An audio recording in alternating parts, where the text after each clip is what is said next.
गुरुद्वारे में वीआईपी दर्शन के पैसे नहीं लेते हैं और मंदिर में वीआईपी दर्शन के पैसे लेते हैं। देखिए, हमें बहुत सारी चीज़ों को समझना और जानना होगा, बहुत सारी चीज़ों को। पहली चीज़ तो मैं वीआईपी दर्शन के सख्त खिलाफ हूँ। मैं अपनी बात करूँ तो मुझे लगता है कि दर्शन नेचुरली होने चाहिए।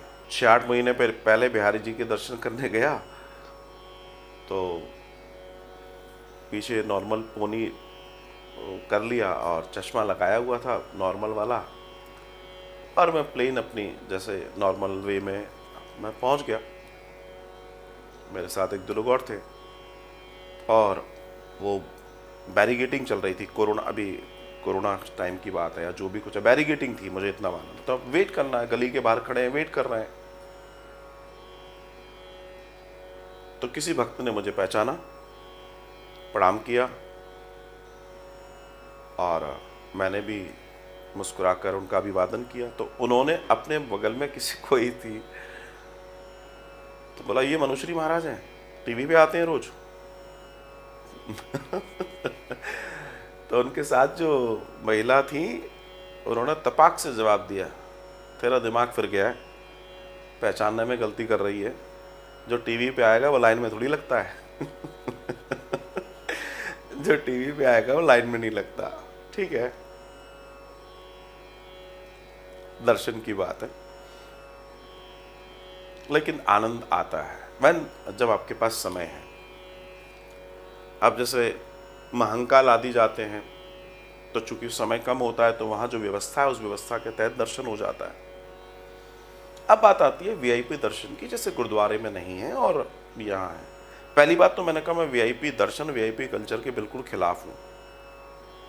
ठीक है, लेकिन अब यहां लेकिन लगा रहा हूं। भारत में सिखों की आबादी कितनी है और भारत में हिंदुओं की आबादी कितनी है, इसे समझना और जानना बहुत जरूरी है। वहां पर बहुत कम समय में जितने लोग हैं वो लाइन अप कर जाएंगे, लेकिन आपने देखा 3-3 दिन वैष्णो देवी पर लोग खड़े रहते हैं, 4-4 दिन, उनका नंबर नहीं आता, वे लाइन में होते हैं। एक जनरल बात कर रहा हूं। इन दैट कंडीशन अगर किसी व्यक्ति को लगता है कि वो एक पर्ची कटवाता है जो मंदिर के खाते में जा रही है और अगर उसे वो सुविधा मिल सकती है तो वो लेता है। क्यों? क्योंकि जहां हमारी आबादी हिंदुओं की 100 करोड़ है, उसमें सिख आबादी 2 से 2.5 करोड़ है। तो उनके सारे कार्य हमसे 50 गुना ज्यादा पहले हो सकते हैं।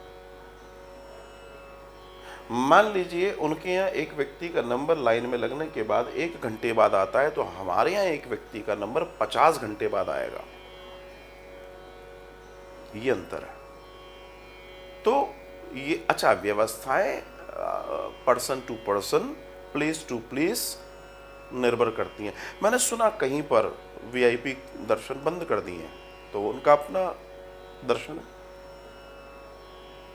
तो कौन किस व्यवस्था को कैसे हैंडल कर रहा है ये उनका देखना है। लेकिन मैं आपको बताऊं कि ऐसा नहीं है। अगर आपके पास टाइम है, मैं आपसे कहना चाहता हूं, वो जो भी कुछ है वो अपनी जगह पर है, लेकिन मैं आप सबसे कहना चाहता हूं, अगर आपके पास समय है तो आप नेचुरल वे में दर्शन कीजिए, उसका बड़ा आनंद है।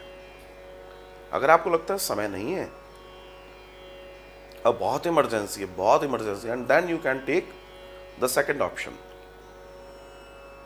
ये मैं इसलिए कह रहा हूं, मैं समर्थन नहीं कर रहा हूं, मैं इसलिए कह रहा हूं क्योंकि जिस दर्शन में हमारे यहां दर्शनार्थी आ रहे हैं,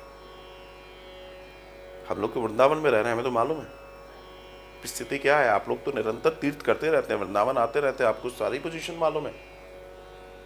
सो ऐसी कंडीशन में अगर किसी को गोविंद ने सौभाग्य दिया है, देखो ये भी सौभाग्य की बात है, ऐसे ही नहीं हो जाता। क्षमताएं, कैपेसिटी परमात्मा ने कर्मानुसार सबको दी है। किसी के पास है, किसी के पास नहीं है। तो नहीं है वाला अगर ये करे कि जी मेरे पास नहीं है, इसके पास क्यों है, ये सब फिजूल की बातें। वो उसका प्रारब्ध है, उसको प्राप्त है, आपको प्राप्त नहीं है। इस बार आपको बहुत अच्छा कर्म करना है ताकि आपको भी अगली बार प्राप्ति हो। तो ये जानना, ये समझना बहुत जरूरी